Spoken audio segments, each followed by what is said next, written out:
Čau Vando, Čau. co to máme za pejska? Heriota. Heriota jo. A kolik pupak je let? 2,5 let. 2,5 let. A je to hodnej pejsek. Jo, je. A jakou má barvu? Černou. Výborně, to dítě mi ještě vidí dobře. A z jakého útulku je? Z útulku Archa, viď?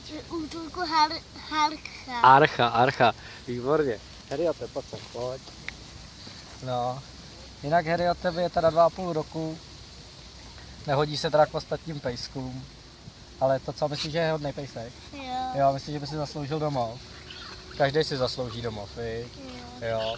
Vanda ho venčí celou dobu sama, takže děti úplně v klidu. Viď? A kdo dneska hraje fotbal? Sparta. Sparta. A vyhraje? Jo. Viď? Tak to pás je. Tak jo, hele.